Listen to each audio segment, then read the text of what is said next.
விநாயகர் சதுர்த்தி விழாவை தமிழக அரசு விழாவாக எடுத்து நடத்த வேண்டும் என்று இந்து பாரத முன்னணியின் சார்பில் கோரிக்கை. பம்மலில் விநாயகர் சென்னை அடுத்த பம்மலில் வருகின்ற 27ஆம் தேதி விநாயகர் சதுர்த்தியை முன்னிட்டு காவல்துறை சார்பில் நடைபெற்ற ஆலோசனை கூட்டத்திற்கு பின்பு செய்தியாளர்களை சந்தித்த இந்து பாரத முன்னணி நிறுவனர் அனகை செல்வம் பேசுகையில், காவல்துறை சார்பில் நடைபெற்ற ஆலோசனை கூட்டத்தில் ஏற்கனவே அமைத்த விநாயகர் சிலைகள் அமைக்க வேண்டும் என கூறினார். ஆனால் புதியதாக விநாயகர் சிலைகள் அமைப்பது குறித்து தமிழக அரசின் கவனத்திற்கு கொண்டு செல்வதாகவும், இந்துக்கள் 80% பேர் கொண்டாடும் விநாயகர் சதுர்த்தி பண்டிகையை மற்ற மாநிலங்களில் அரசு விழாவாக நடத்தப்படுகிறது, தமிழகத்திலும் அரசு விழாவாக நடத்தப்பட வேண்டும் கோரிக்கையை முன்வைத்தும், விநாயகர் சிலைகள் செய்யும் போது அரசு விதிமுறைகளுக்கு உட்பட்டு எந்தவித ரசாயன பொருள் பயன்படுத்தாமல் செய்வதாக தெரிவித்தார்.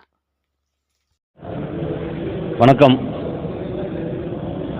இன்றைய தினம் வருகின்ற 27ஆம் தேதி தமிழகம் முழுவதும் பிரம்மாண்டமாக கொண்டாடக்கூடிய திருவிழாவான விநாயகர் சதுர்த்தி ஆலோசனை கூட்டம் பல்லாவரம் சரக காவல் உதவி ஆணையாளர் அவர்கள் தலைமையில் நடைபெற்றது. 3 காவல் நிலைய அதிகாரிகளும் கலந்து கொண்டார்கள். அரசு அறிவித்த சில உத்தரவுகளை எங்களுக்கு அவர்கள் தெரிவித்தார்கள். சிலவற்றை ஏற்றுக்கொள்ளும் வகையில் இருந்தாலும் சில நிபந்தனைகள் ஏற்றுக்கொள்ள முடியவில்லை. புதிய விநாயகர் சிலைக்கு அனுமதி இல்லை என்கின்ற ஒரு முக்கிய கோரிக்கையை நாங்கள் நிராகரிக்கிறோம். இந்து பாரத முன்னணி சார்பாக தமிழகம் உள்ள அனைத்து மாவட்டங்களிலும் புதிய விநாயகர் சிலை அமைக்க தமிழக அரசு கவனத்திற்கு நாங்கள் கொண்டு செல்ல இருக்கிறோம். அதனைத் தொடர்ந்து விநாயகர் சதுர்த்தி அனைத்து மாவட்டங்களிலும் புதிய விநாயகர் சிலைகள் அமைத்து வெகு விமரிசையாக கொண்டாடப்படும் என்பதை தெரிவித்துக் கொள்கிறோம்.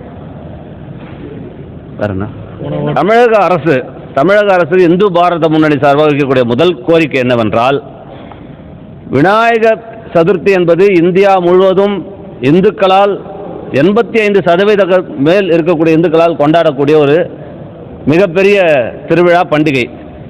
அதனால்தான் இந்தியா முழுவதும் தமிழகம் உள்பட விநாயகர் சதுர்த்தி அன்று அரசு விடுமுறை நாட்களாக அறிவிக்கிறது.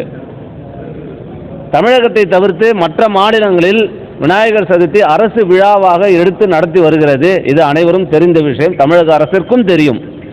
ஆனால் பெரும்பான்மையாக இருக்கக்கூடிய இந்து சமுதாயத்தினர் வணங்கக்கூடிய முழு முதல் கடவுளான விநாயகர் சதுர்த்திக்கு தமிழக அரசு விழாவாக ஏற்று நடத்த வேண்டும் என்று எங்களுடைய கோரிக்கையை நாங்கள் வைக்கிறோம்.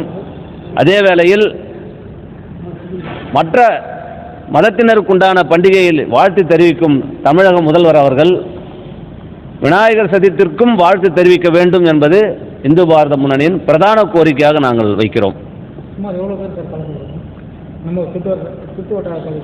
காஞ்சிபுரம், செங்கல்பட்டு மாவட்டங்களில் 108 விநாயகர் சிலை அமைக்க திட்டமிட்டிருக்கிறோம். சிறப்பாக அதற்கான வேலைகள் நடந்து கொண்டிருக்கிறது.